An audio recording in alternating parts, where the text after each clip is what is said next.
Hello friends, तो आज हम शुरू करने जा रहे हैं अपना पहला टॉपिक है जो कि टेंस। ठीक है, टेंस। ठीक है, इसका पहला पार्ट कौन सा है? प्रेजेंट। कौन सा पार्ट है? प्रेजेंट। ठीक है, इसके चार पार्ट होते हैं। पहला कौन सा होता है? Present simple. मैं आपको बहुत ही इजी तरीके से बताऊंगा। ठीक है, हमारा पहला पार्ट है प्रेजेंट सिंपल। दूसरा प्रेजेंट कंटिन्यूस। कौन सा है? कंटिन्यूस। तीसरा पार्ट कौन सा है? Present perfect. कौन सा है? Present perfect. चौथा कौन सा है? प्रेजेंट परफेक्ट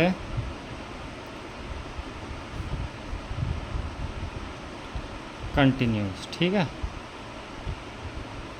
समझ में आई बच्चों? ठीक है, अब अपने पहला टॉपिक कौन सा लेते हैं इसमें ना? प्रेजेंट सिंपल का, जिसे एफर्मेटिव सेंटेंस भी कहते हैं। ठीक है, लेकिन मैं आपको बिल्कुल इजी तरीके से बताऊंगा। ठीक है, इसके भी चार पार्ट होते हैं। ए होता है सिंपल सेंटेंस। Simple sentence. दूसरा कौन सा होता है? नेगेटिव। कौन सा होता है? नेगेटिव। तीसरा कौन सा होता है? इंटेरोगेटिव।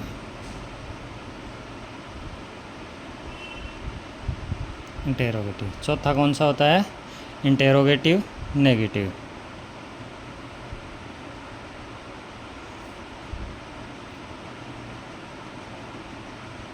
ठीक है बच्चों, ये चीज़ समझ में आ रही है आपके? बहुत आसान तरीके से बताऊंगा आपको। आपने नहीं सीखा होगा कभी इजी तरीके से, लेकिन मैं कोशिश करूंगा आपको बहुत आसान तरीके से बताऊंगा। ठीक है, तो अपने पहला टॉपिक ए क्या है? Simple sentence. इसके अंदर किसका प्रयोग करते हैं अपने? अभी देखो, इसमें पहले अपने फॉर्मूला लगा लेते हैं। क्या लगेगा? सब्जेक्ट प्लस डू या डज प्लस वर्ब की फर्स्ट फॉर्म अस या ईएस प्लस ऑब्जेक्ट। ठीक है, यानी इन दोनों में से कोई एक चीज़ लगा सकते हैं। ठीक है, समझ में आएगा? ये लगाना है, ये लगाना है, वो अपने डिपेंड करेगा। ठीक है, सेंटेंस पे। जैसे मैंने लिख दिया राम बाज़ार जाता है। सिंपल है, बिल्कुल सिंपल इजी है, कोई दिक्कत नहीं है इसमें, सभी लिख लोगे। तो अब सब्जेक्ट क्या है अपना? राम, तो राम का मैंने राम उतार दिया। ठीक है, तो अपने बाज़ार जाता है, जाना क्या है? वर्ब है, तो अपने सीधा वर्ब उठा लेते हैं। इसकी जगह क्या उठा लेते हैं? वर्ब। क्यों? सिंपल सेंटेंस में हमेशा डू डज की जगह वर्ब की फर्स्ट फॉर्म या अस या इस उठाते हैं। तो राम गोज़ टू मार्केट। ठीक है बच्चों, समझ में आई बात? सिंपल हो गया। अब इसका है नेगेटिव। कौन सा है? Negative. Negative sentence. B topic है अपना नेगेटिव सेंटेंस। तो इसके अंदर क्या होता है? सेम ही फॉर्मूला है, सब्जेक्ट प्लस डू या डज। नोट हमेशा तीसरे नंबर पे आता है। ठीक है, नोट कौन से नंबर पे आता है? तीसरे नंबर पे। नोट प्लस वर्ब की फर्स्ट फॉर्म प्लस ऑब्जेक्ट। तो ये सेंटेंस मैंने लिया राम बाजार जाता है। आपको आसान तरीके से सेम इसी के अपने सारे एग्जाम्पल करके देखते हैं। अगर आपको अलग चाहिए तो अपने अलग भी कर लेंगे। ठीक है, तो राम बाजार नहीं जाता है। ठीक है, तो सेम यही चीज़ होगी, राम का राम। अब राम सिंगुलर है तो डू। डज, नोट का नोट, गो टू मार्केट। समझ आई बात सर? ठीक है, Ram does not go to market. ठीक है बच्चों, समझ आई बात? उसके बाद अपने इंटेरोगेटिव लेते हैं। ठीक है, कौन सा लेते हैं? इंटेरोगेटिव।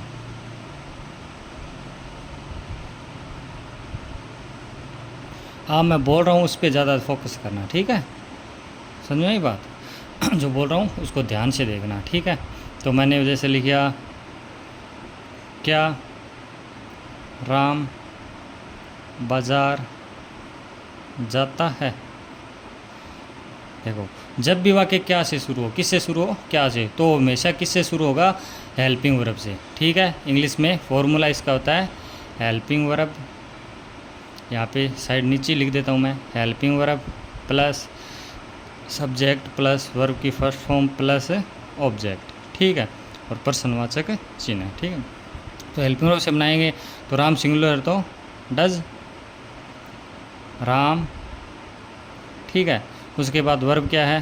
Go to market. क्या राम बाज़ार जाता है, ठीक है। इसका इंटेरोगेटिव एक और बनता है, वो अपने अभी बनाते हैं।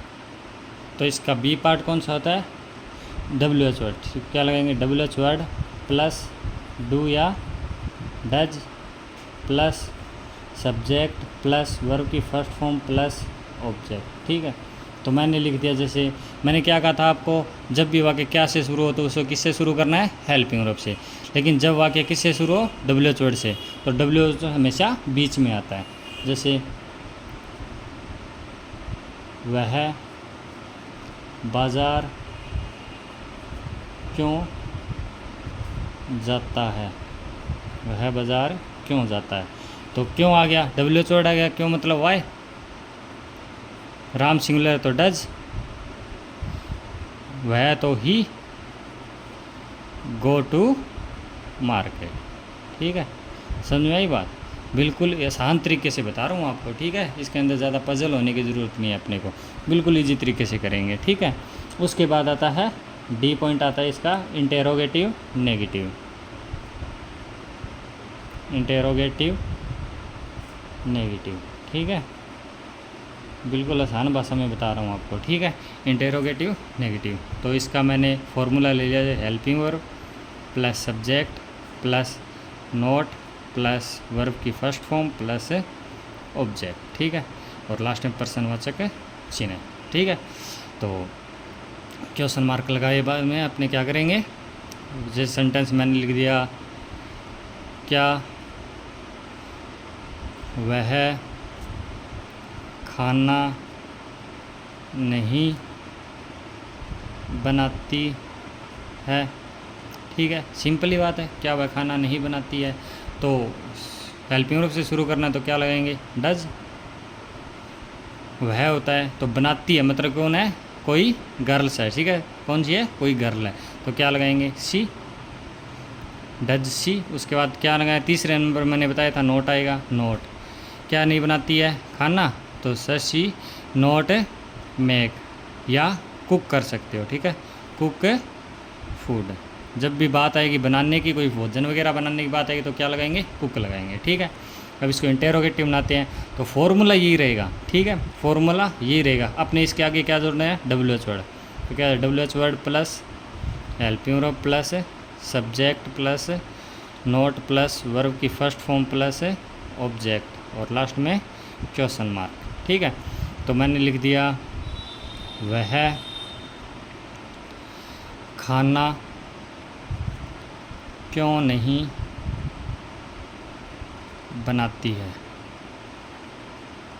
आप सोच रहे होंगे एक ही एक टॉपिक ले रहे हैं, आप वेट करो, बस आगे और भी टॉपिक आएंगे, ठीक है। प्रेजेंट के आएंगे, पास्ट के आएंगे, फ्यूचर के, तो अपने अपने अलग अलग सेंटेंस ले लेंगे, ठीक है। ये अपने इजी तरीके से, यानी पहला अगर टॉपिक अपने बढ़िया तरीके से समझ में आ गया तो अपने आगे करने में आसानी होगी, तब अपने थोड़े हार्ड ले लेंगे, ठीक है, ताकि आपको ऐसे लगे कि इजी चल रहा है तो थोड़ा हार्ड हो जाएगा, ठीक है। तो डरने वाली बात नहीं है, मैं आपको और भी अलग अलग तरीके से बताऊँगा, ठीक है।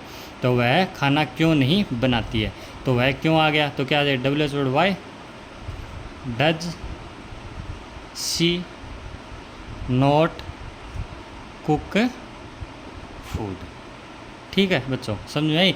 ये हमने किसके पार्ट किए थे, प्रेजेंट सिंपल के, किसके किए थे, प्रेजेंट सिंपल के, समझ में आई बात।